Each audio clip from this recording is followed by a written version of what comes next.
Bienvenue, nous avons rendez-vous ici pour une séance kettlebell. Alors j'ai découpé ce training kettlebell qu'on peut qualifier de HIIT kettlebell en trois parties. Ici nous allons voir le bas du corps avec quatre exercices. Ces quatre exercices vont être répétés trois fois. Ces entraînements de HIIT, que ce soit aux haltères, au kettlebell ou bien au poids du corps, souvent si l'on regarde nos amis américains qui sont les meilleurs en fitness, ils le font avec repeat ou no repeat, c'est-à-dire répétition ou pas de répétition. Ici, on va un reverse lunge twisté, twist. On twist toujours du côté où le genou est à 90 degrés, où la jambe est à 90 degrés. Au départ, on avait un drop squat calf raise, on soulève les talons, reverse twist, twist. On va voir après deux autres exercices. Alors, lower body, upper body et full body, c'est-à-dire bas du corps, haut du corps et corps complet. Voici le soulevé de terre catch, un soulevé de terre donc, et on vient prendre le kettlebell, le saisir et bloquer en position haute. On finira par des squats à 45 degrés.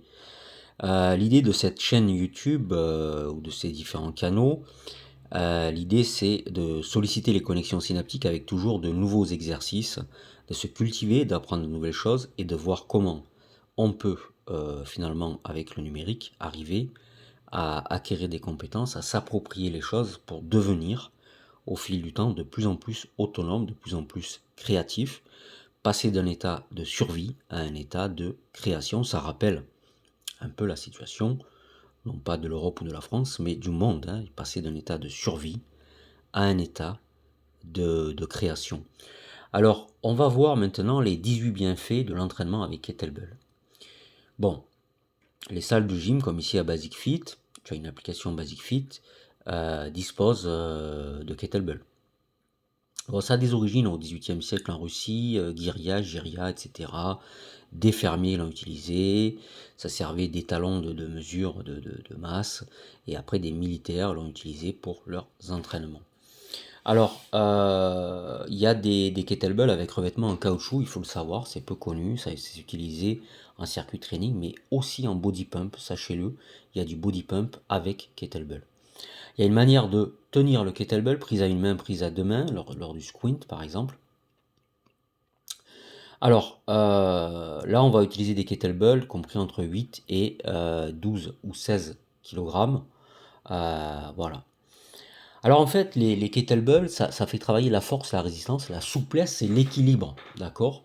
En fait, dans le fitness, si tu veux, il y a ces quatre aspects-là. La force, la résistance, la souplesse et l'équilibre.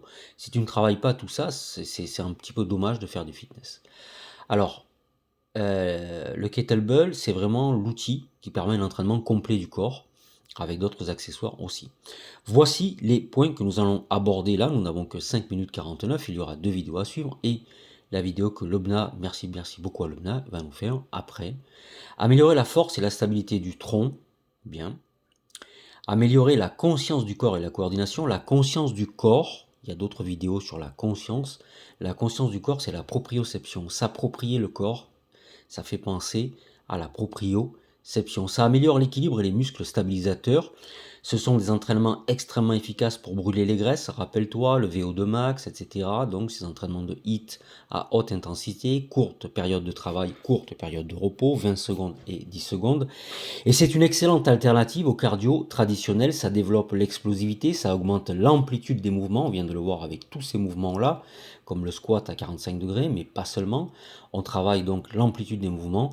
Ça développe la masse musculaire maigre, ça développe une chaîne postérieure plus forte, ça améliore la posture. Je ne le savais pas, ça renforce les poignets et ça améliore les faiblesses et les déséquilibres musculaires. Alors ça t'entraîne à mieux bouger, ce sont des exercices qu'on qualifie de multiplanaires. Il y a un faible risque et une forte récompense, d'accord. Le kettlebell, c'est un faible risque mais une forte récompense. Ça améliore la santé des articulations, notamment pour traiter les problèmes de genoux, je ne le savais pas. Ça simplifie les entraînements, c'est compact et portable. Moi, je te conseille toujours de venir dans une salle pour côtoyer les camarades. Ce sont des entraînements amusants, efficaces, donc polyvalents. Avec, donc, on vient de le voir ici, Par exemple, pour booster le métabolisme, le body pump, le HIIT ou la méthode Tabata. Le HIIT et le Tabata sont deux choses différentes. Ton travail à la maison serait de voir quelle est la différence entre le HIIT, haute intensité, donc 20 secondes 10, 30 secondes 15, et le Tabata. Ce sont deux choses différentes. On va insister avant de partir sur, par exemple, sur pourquoi ça améliore l'équilibre et les muscles stabilisateurs, d'accord? Parce que ça fait travailler la proprioception. C'est un accessoire très prisé par les boxeurs. Dans le kettlebell, tu brûles 20 calories par minute, soit 600 calories par 30 minutes. D'accord? Donc on a un effet aussi très important de post-combustion. On va brûler des graisses 24 à 30 heures après la séance d'entraînement. Je te souhaite une bonne matinée, une bonne journée, une bonne soirée. Merci beaucoup.